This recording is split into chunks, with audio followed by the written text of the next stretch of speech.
those of you joining, you're free to welcome and use the chat feature. If you'd like to ask questions for Julie Wilson, Julie's coming to us from 92.9 The Beat, where you now have the Julie Wilson Show. You're just to give another summary, you're a Emmy-nominated journalist. You have done radio DJ. You've modeled. I don't know if they would say modeling for. Yeah, it's really pointing and smiling. Not a lot to it. Pointing and smiling. I did that for a year or two. I've done like a Mod Podge of things. I'm also an MC, an on-field host for the Springfield Cardinals, which is the AA affiliate of St. Louis. So That's awesome. a little bit of everything, but primarily news is the biggest chunk of my resume. Right. So when it comes to building your portfolios, understanding that when you start out, you're not going to have very much content. What do you recommend to a college student aspiring, or even someone trying to get into the journalism career from somewhere else, to really focus on when it comes to their portfolio? Yeah. So what would I recommend? Practice all the time. Read out loud to yourself, talk to yourself. That way you can just get comfortable to speaking literally to no one, because that's what it is when you're in TV news. It's what it's like when I'm at the radio station, because I'm just in a booth with a microphone talking to people. But then get comfortable on camera, whether you want to stay in print or you want to go into TV news. I think you need to get comfortable on camera because print is a digital medium now, whether we like it or not. So I would say do that. Read constantly. Read anything you can get your hands on, from news articles to books, fiction, nonfiction, just so you can get a sense of, do I like this writing? Why don't I like this writing? Why do I like this writing? What is my style? How am I going to present things? And then how can you learn how to incorporate other voices into your pieces, the people that you interview? So I think most of all, though, learn to not interrupt others. I think as humans, it's really, it's part of our communication style to add in, especially on Zoom. It's hard not to do it on Zoom because of the delay. I wanted to ask, who are some of your other role models, people you aspire to, or maybe people you've worked with, and why do you value them? Yeah, so I think, who do I love as far as journalists? There was a guy that I watched almost all of his stuff named Charlie LaDuff. He was a Pulitzer winning prize journalist for the New York Times. He then worked for Fox 2 in Detroit. And I always just thought like his ability to call out politicians or to call out wrongs was so fascinating. And then I love John Stossel. He's been on a variety of networks and now he does his own stuff throughout there. But that I've worked with a guy named Jonah Kaplan. He's just one of the best investigative journalists to be around. Like, very few people will I say that guy's a journalist, and he is one of them. Just true blue. One of my really good friends that I admire does freelance work in New York City now, named Stephen Romo. So there are quite a few people that I have found to be true blue journalists who are willing to examine their own bias in order to be better conveyors of what's going on in the community. So a couple big names, a couple more local derived names, but He's got some polished skills. Yeah. So what is one skill set, or maybe a handful of skills that you've acquired that you just didn't think were going to be so useful to you going into this industry? The ability to carry a bunch of stuff. If you go into a TV newsroom at about any market now, no matter the size, you're going to be it's called a backpacker, an MMJ, or an MSJ, multimedia journalist, or multi-skilled journalist. And that essentially means you're going to write, shoot, edit, do your interview, do your own pitching, write your own web story, and you're probably going to be tasked with social media elements for the station to put out. You're going to be tasked to do that all by yourself. So long gone are the days of being paired up with a photographer in most markets. So I also get comfortable shoes. Don't be running around in high heels. That's not worth it. I still see women. I'm like, what are you doing? Put on a pair of Crocs. No one's seeing your feet. Be willing to be comfortable is something I would say. And then get used to messing up. You're going to mess up in front of the camera, and guess what? You got another live hit in 10 minutes. So TV news, you don't like what you've done, get it better the next time, because there will be a next time. For storytelling, it's not necessarily shock value, but it is very interesting the way that you can shape a story. Did you want to talk just a little bit about how you can shape stories, how you can find something, maybe a diamond in the rough kind of scenario where maybe you have all your facts together, but the story doesn't really have that je ne sais quoi. And how do you Yeah, go it about, has. yeah, Yeah, so that I in it? I think that's something that's really beautiful about TikTok and news in a digital medium is you kind of get to throw some of the rules out the window. So in traditional news and TV news, a lead off of that would have been very, close tie. I couldn't just come out there willy nilly like that. But because of news, you can, especially in the political kind of, not political, but the comedic style that I try to offer some of these news stories, you can start with a punchline. But if you're in that traditional way, you always got to have the hook. You always want to give your reader, your listener, your viewer a reason to listen to the story, a reason to care. Why do we care about this story? And I think oftentimes, especially as the attention span continues to shrink, you got to get to the point. You got to get to it pretty quick. Right. I think it's I always talk about the goldfish syndrome. I think it happened with millennials, but you have the attention span of less than a goldfish. So it's a couple seconds to try and Yeah. captivate readers. And especially when it comes to headlines, the sensationalism that we've seen, particularly broadly with journalism. We had Professor Newman, who just spoke with, mention that it was kind of a moment of aghast where you saw a credited news organization post kind of a clickbait, talk about a news subject that necessarily wouldn't have been on that platform, wouldn't been on that news network or that reporting agency. So even then, we're seeing that more. I wouldn't say necessarily desperation, but the way that they handle news. It Um, feels a bit Shifting. dishonest, doesn't it? To some extent, clickbait headlines, because we know a lot of people don't read beyond the headlines. So I think when it comes to headlines, you still have to be honest with people. Uh, that way they're not, that way you're not telling them what to think. You're letting them come to their own conclusions. I have seen some of those clickbait headlines and I'm like, "Ooh, guys, let's get back to something ethical." Right. We've also Just got saw the one today about a giant comet that is coming towards Earth, but if you actually read the article, it's not even going to be that close to Saturn. But it's like panic, don't look up, here we're living it, and it's if you which read is an the article, amazing movie. Yeah, don't look up by far from the journalist perspective. It's such an amazing, relevant news. It's a parody. It's a parody of everything that's going on in the world. But at this point, it's stranger than fiction. It's like this is happening. We literally have people who are making corporate decisions on environmental impacts. Journalists that are going to tell us spin a story a certain way. So talking about accountability, how do you handle criticism? How do you handle when people come at you for things that you may publish, things that you may post, either in periodical form or for your radio show? I know it's there's two different medias, but how do you deal? Maybe just point out some of the ways that you go home and sleep at night. Well, I think it depends on the type of criticism. If the criticism is coming from a place of, hey, your facts are wrong. Okay, my facts are wrong. Facts are easily, someone can go look it up. Okay, and it's okay to be wrong as long as you're honest, as long as you're transparent. Now, if it's just some turd who's got a problem with how my eyebrows are shaped, whatever. It's always user 444669, and they've got no photos, no videos. And when it comes to criticism like that, I often refer back to a speech that Teddy Roosevelt gave in 1910. And within the speech there, it was another speech called The Man in the Arena. And it essentially talks about how everybody in the arena wants to give their opinion about the man fighting at the center of it.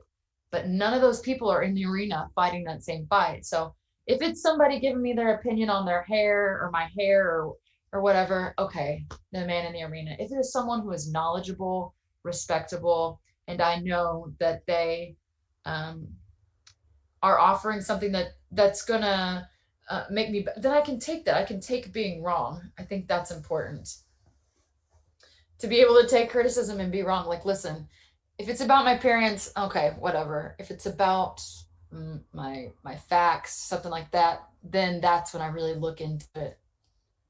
I'm never wrong intentionally, though.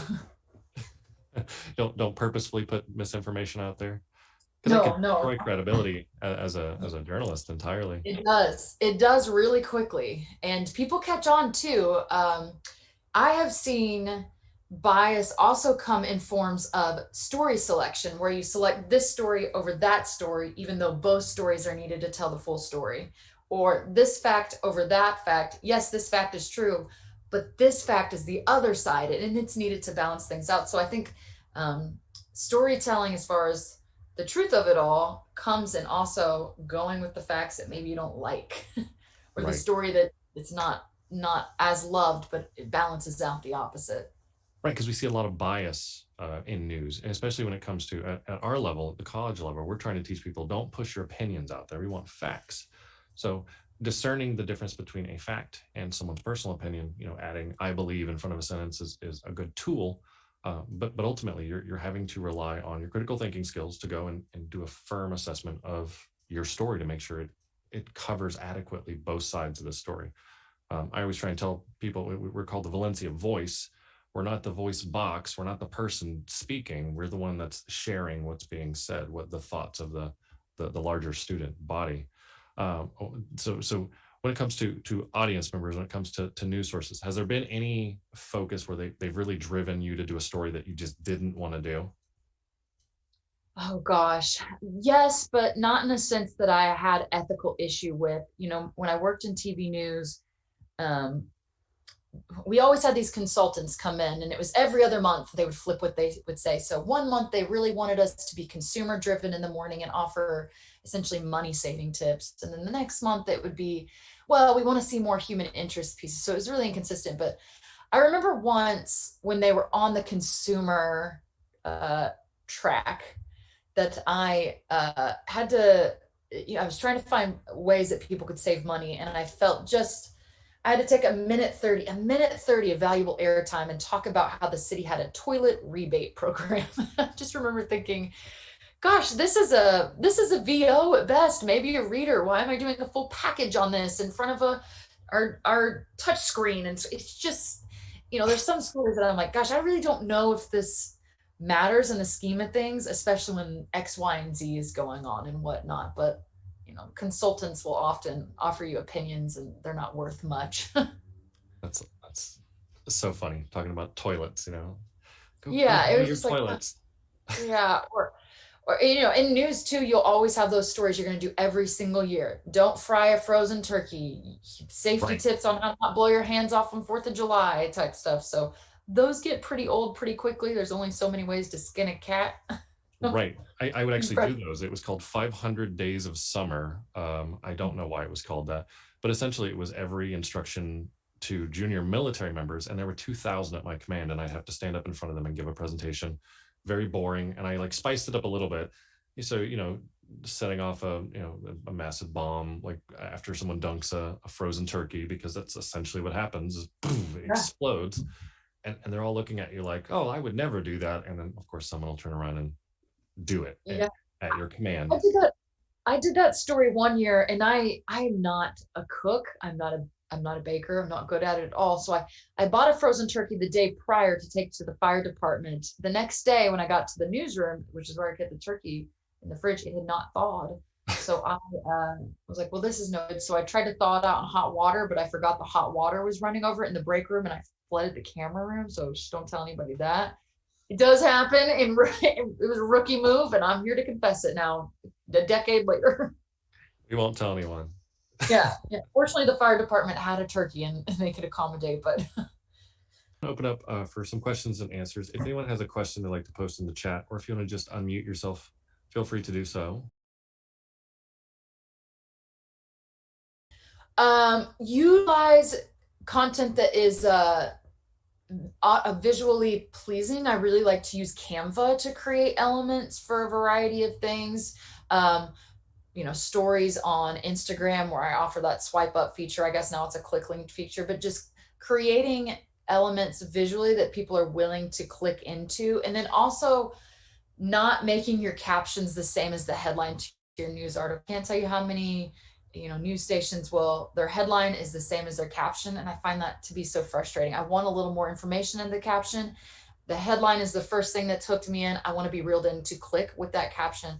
I think that would be a big thing. And then two, if you are in a newsroom, of any site, make sure that you are shooting and posting in the proper format. It used to always drive me crazy when people will send in video to TV, which is horizontal, and the video is vertical. Because you know you have those gaps on the side, and you got the yeah.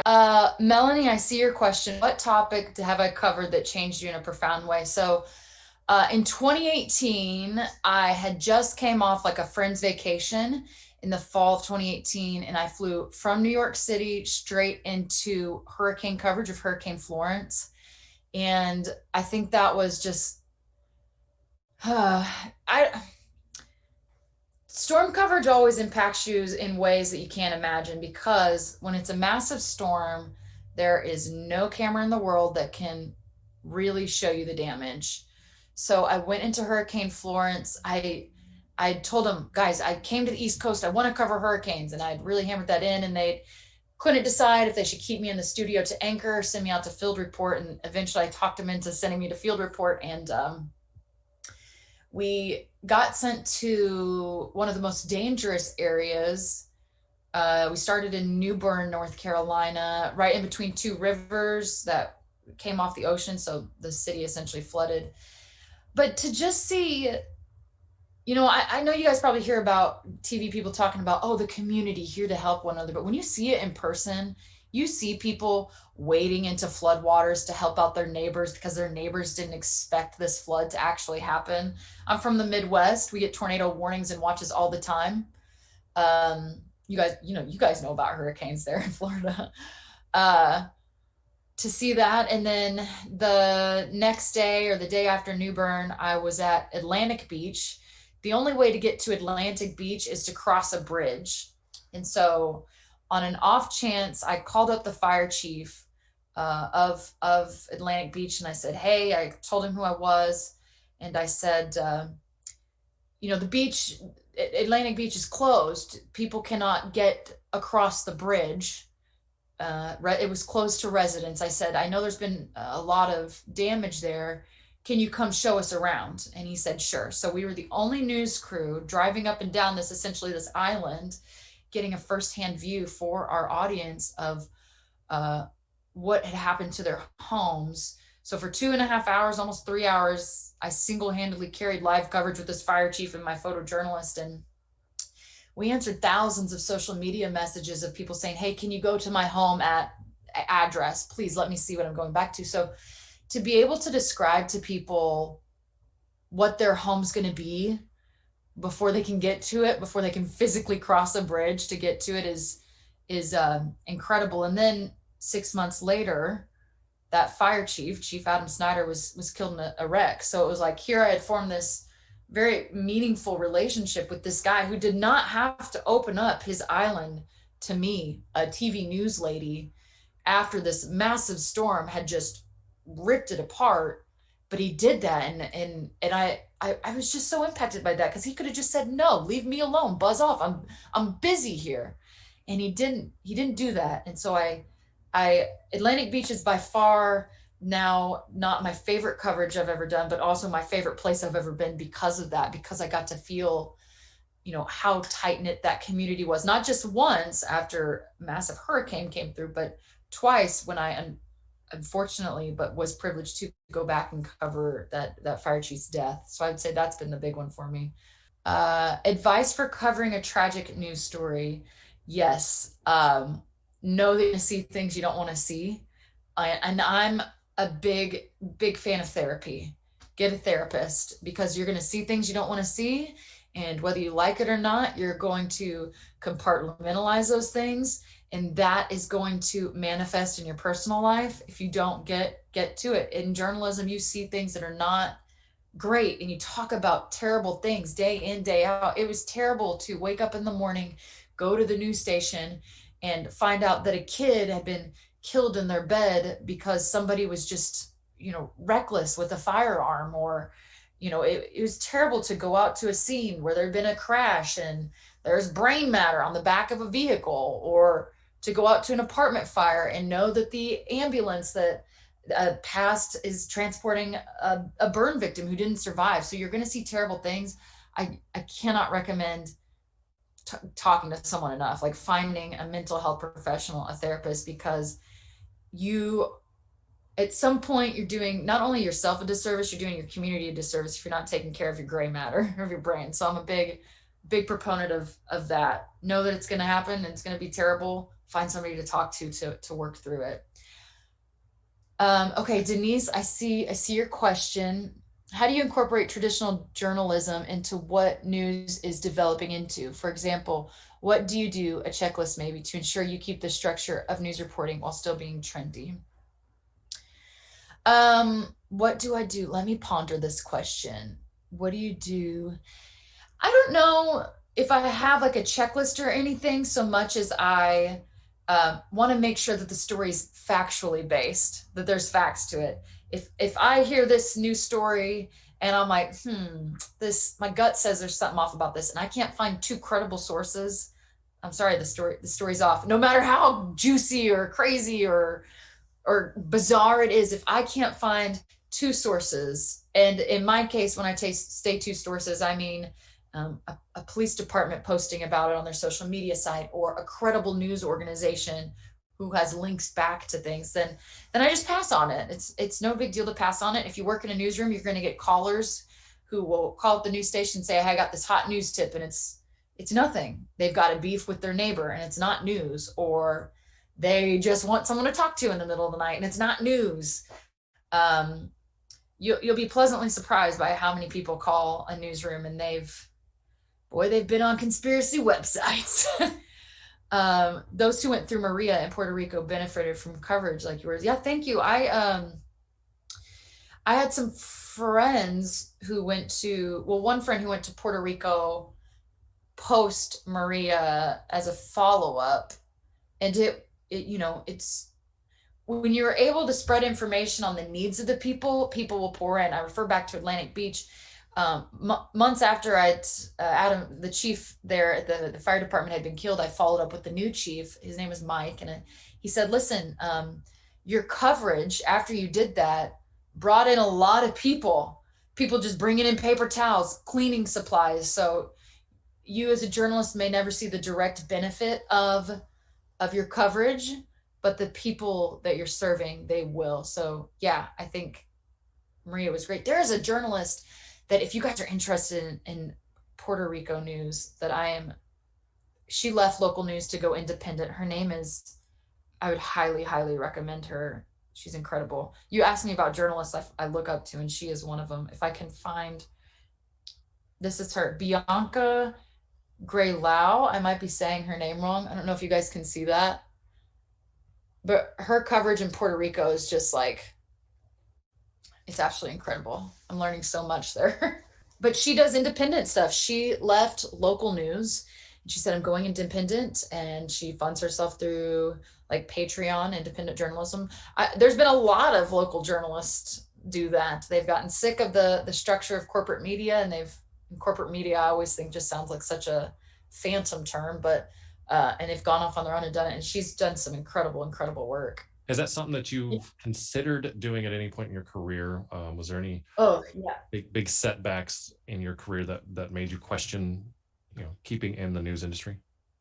Oh yeah, there have been things that have kind of shook my things that I have felt have lacked integrity. And when you say integrity, I think there's a lot of bullet points you have to follow up with, whether it be intentional or non-intentional within newsrooms.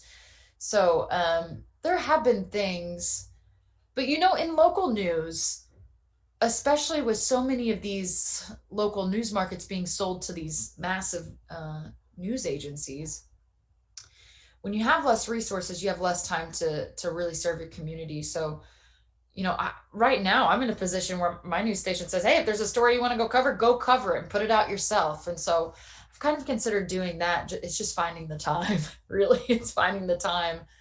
Just to have that flexibility to pick news stories is, it seems like a gift, especially when you're talking about having to do everything all at yourself. Like, those timelines have crunched. You have to become essentially a master of all, a multi-potentiate, where you do the photojournalism, you do the social media, you do the story writing, you break it down and write it as a web excerpt.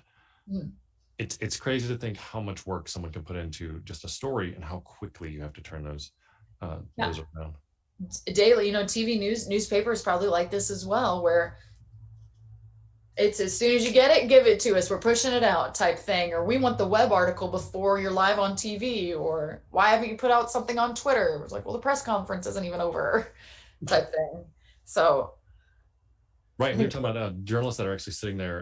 And Professor Newman kind of talked a little bit about this several weeks ago. Was you have journalists that are sitting in press conferences, in government meetings, and they're sitting there and writing the news story as it goes. And as soon as it concludes, or while they're in deliberations, for these like final yay or nays, it's being pushed out, and it's just that quickness, that need to be immediate.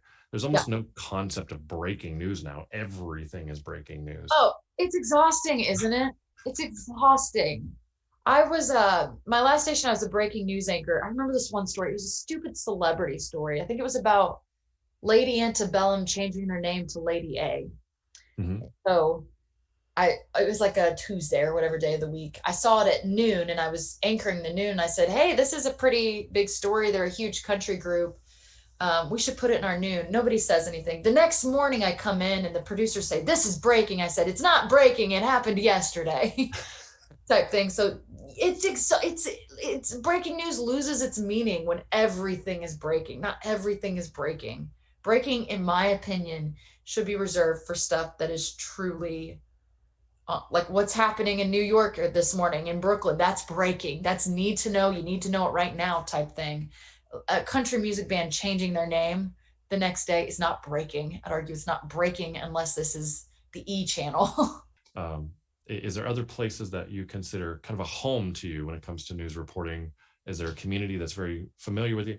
Almost, I guess, as a side question, have you ever attained that almost celebrity status for people to recognize you going out and being that face or voice for news? And how do you handle that? I think in TV news, because people watch you every morning at TJ Maxx when you're buying 17 candles and you look like a dump truck, people will recognize you. Hey, aren't you the news lady? So that happens. Here, I whisper stupid news at the beginning of stupid news. And sometimes people will come up to me here in Springfield on a very rare occasion and they'll go, stupid news. And I'm like, okay, people follow me on TikTok. It's great. So on occasion, it does happen, but it's always like at the most inconvenient time. You've got out of hot yoga, you smell like a dog's butt, and here I am. Good to see you. Do the thing, say the thing. Yeah, do the thing. What's the thing? What else? Journalism can be used in screenwriting, storytelling. Well, journalism is storytelling, I think. As far as like screenwriting, like plays and movies and stuff, that's a great question. I'm not sure.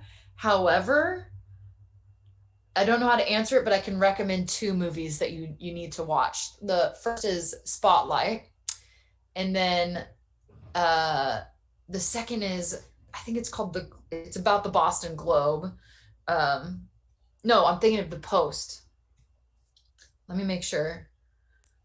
Spotlight is about the Boston undercover reporting of the priest scandal. Right. Yes, and it's incredible, and that's a way that they use screenwriting to do that. And the other one is The Post, which The Post was about the Washington Post and how they exposed the Pentagon Papers, I think it was. It's been a while since I've seen both of those movies, but they're incredible, and I think that's a great way that you can use journalism in a screenwriting manner, maybe. And then any episode of like Lois and Clark, I think it's good. They're always in a newsroom there. Of course, I don't know if you'll find any of those type stories in a real newsroom. So I guess another question is, what software do you recommend being familiar with in your range of the industry? Yeah, so I use Adobe Premiere to edit things on. I know that a lot of newsrooms use Avid. I don't like Avid at all. I thought it was Adobe Premiere is primarily what I'm familiar with. I know some places use an equipment called Grass Valley, but if you can get on that Adobe series, it's great. And then Canva, and I can't recommend Canva enough for creating like social media elements and whatnot. It's really easy there. And then as far as like my camera, right now I shoot on a Sony A6600, which is a great camera. However, photos aren't always the best. The biggest thing that you can have is a good phone. You can get microphone equipment that goes into your phone. I can't tell you how many stories I shot off of my phone, more than I'd like to count. The only thing you can't do is Zoom type thing, but the phone is by far the best piece of equipment I think that anyone can own. In landscape, right? Depends on what, are you on TikTok or are you sending it to a TV station? Right. That's awesome. Well, let's see if we had any more questions.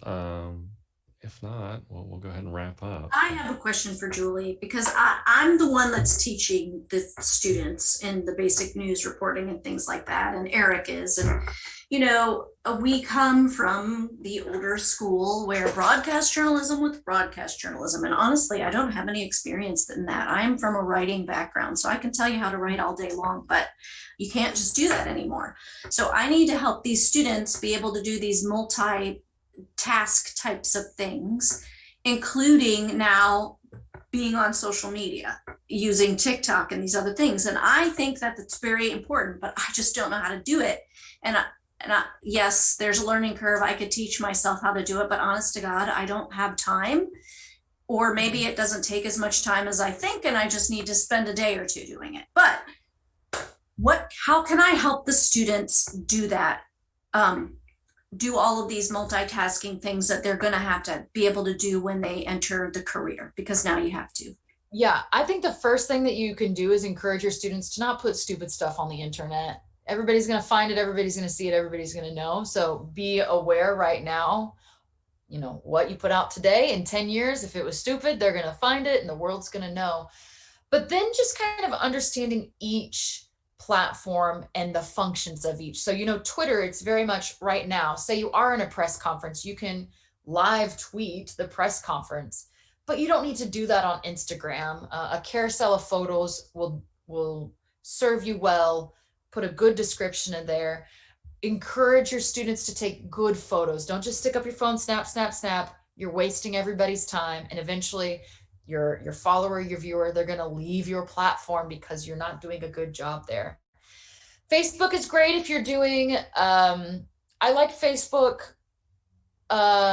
It's great if you're doing live coverage of something. So Facebook was a really valuable tool when I was covering Hurricane Florence, because people could tune into a Facebook Live and they could see everything that's going on, and I could answer questions in real time. I thought Facebook was a good avenue for that. And then it was easily shareable for my station at the time.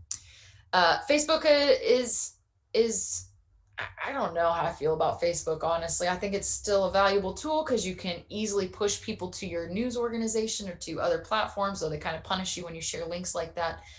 But I think first and foremost, make sure your facts are right before you put it on social media. And then when it is, be intentional and do social media well. Figure out what works on what platform. You know, a carousel photo video is not going to work on TikTok like a carousel photo is going to work on Instagram type thing. Talking about success stories, failing gloriously is one of the things that we tend to talk about. Prior to you setting up that format, were there any just absolute failures? Had you ever thought about this concept, this presentation, this way that you've designed and had Stupid News go about? Because it seems like this is a style for you now. You have a certain way that you present yourself. Were there some trial and errors getting that to start, or did you start out where there was just nobody watching you and you had to move from that?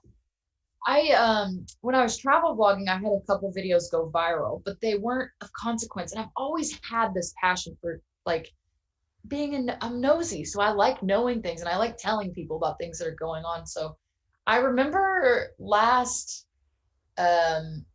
spring, I got so annoyed because I kept seeing these same 5 stories on TikTok. It was like Rachel Hollis and a few other things. So the first thing I did was, these are the 5 stories that people won't stop talking about, play on puns there. And that did really well. And so this fall or so, I thought, oh, I'll start doing Stupid News and I'll do 5 stories.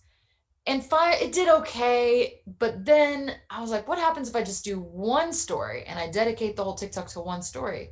Well, two things happened. One, I got more engagement, therefore I was pushed out more, and then I engaged more followers. But then I also had the ability to create even more content, so it kind of steamrolled. Um, so when you find a format that works for you and that you kind of train your audience to get to, I think that you can create a niche and people will tune in, type thing. That's awesome. So find your niche, find your niche, Yeah, fine. Yeah, and there on TikTok, what's worked for me best is I do three things. I'll tell a story, I will do good news and stupid news, and I only do those three things. There's no, unless I have a funny skit that I've played out in my mind and I've written and I've storyboarded it. Those are the only three things that I'll do. And even within the skit, that will still kind of, it'll be a story. It is a story. So I think when it comes to finding success on social media, niching down, I know people don't like to hear that, but maybe other people have found success outside of that. I don't see it as often, but that's what's worked for me. But Julie, I would also guess that in what you're doing, because it is still journalism, there's still work that you're doing versus other people that are on TikTok and it's like a game, and they're just playing. So again, my struggle with new reporters is getting them to realize the work that has to be put into this it's not just a game. You're not just like videotaping your friend doing skateboarding and putting it online. Right. So can you talk about that for a second? Yeah. So the first thing I do in the morning is I get online. We have a prep service, so I'll see what they're offering as stupid news, and then I'll go back and check their stories, and then if I don't find what I like, I'll comb through, other news stories to see what kind of pun I can come across, and then I'll write it all out. I'll write it in my words. How do I want to convey this? And since I do kind of it in a jokey fashion, I look, well, what's the obvious punchline here, and how can I punch that in? So it's all written out. And then that morning, after I get my morning show in, I set up a TikTok live, because people like to see you mess up. So the bloopers are there, and I record it. And sometimes I have to record it a couple times because my card will fail, and then I take it over and I edit it. And there's, depending on how many I do, there can be upwards of an hour of editing, depending on how many I do and the length of each and the intricacies of them. Recently I did one talking about how, Duke's in the Final Four or whatever, but they're not really cost effective. It's $58,000 a year to go there. And so I had to go to Missouri State and get opinions from students, and I had to shoot all that by myself. So I'm lugging around my equipment on a college campus, and then I'm going back to my apartment to edit all that. So it depends on the elements that go into it. But, there are some cases where you just turn on the camera and go, but those cases are rare. And it is a talent to be able to talk for minutes on end when you've got this much information and this much time to fill. And so, yeah, it's not just the flipping on the camera and going, there's a lot of prep to it. Even during the day, if I find a story and I think, well, that is stupid, I screenshot it. I make a note. My own editorial meeting is me. I'll pitch to myself in the morning to see if I still find it intriguing. If I do, I write it then. So it's always an ongoing thing. And really, news is going to be like that. When you get news in your blood, it never ends. It will consume you day and night type thing. It's not just a wake up, be pretty, be on TV type thing. I had people at one point reach out to me and say, hey, I want to be a news anchor. And I would say, okay, get in line. So does everybody else and their brother. You have to be a journalist first. Can you put together a story? Do you know how to interview people? Can you pitch? Can you dig into something? Can you find facts? Can you cultivate contacts that are meaningful type thing? So you might hope for a job that's 9 to 5, go into a different business, unfortunately. Have you ever had a rabbit hole where you've started a story thinking it was just benign, nothing coming from this? Yes. I had to fight to. Let me tell you about this story. So a few years ago, when I was working in North Carolina, the North Carolina Association of Educators, they don't have unions in North Carolina, but this is essentially a union. They rallied the majority of the teachers in the state to essentially go on strike to protest. It shut down almost every school district in the state. And we went wall to wall coverage, meaning no commercial break, no programming, just us on the air. But I we constantly hear leaders with the NCAE say, we're nonpartisan. We are not biased. We don't lean this way. We don't lean that way. And I thought, oh, that's interesting. I wonder if they have a pack. And sure enough, they had a pack. And I pull from the state board all of their political contributions for the last decade, thousands of them. Lo and behold, almost every single one was made to one particular party.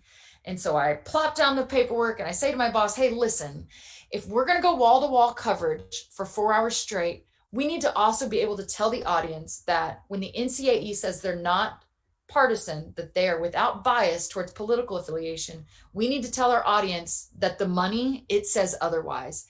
And I pushed and pushed and pushed and pushed for that story for months. And it was a rabbit hole. I'm sitting at my desk, hours on end, highlighting party lines type thing. And then I'm writing it and I'm getting in contact with the opposing party in this situation. I'm saying, hey, here's the information I have.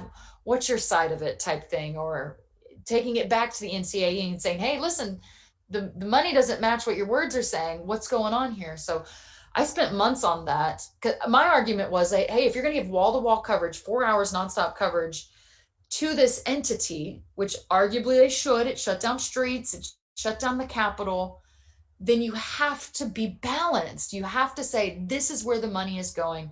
And it wasn't that difficult to see either when you saw who was on stage speaking. So that was a months on end rabbit hole. I was obsessed with it. I was almost obsessed with just like proving a point that we had done a disservice by not doing this beforehand, because we knew for months that this strike was going to happen. It had happened the year before.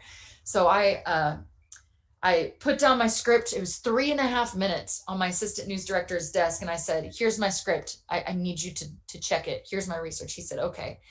Before he gets even through it, I tell him my total running time. I say it's 3.5 minutes. He says, you have to cut it. I said, no, you cut it. He gets through it. He can't cut a single second. So that's one that I was way too invested in, because I'm pretty sure nobody saw it. But it goes back to that ideology that not every story you do needs to be for clicks. Sometimes the community just needs to know the whole story, and it might not be the sexiest headline, but it's still important.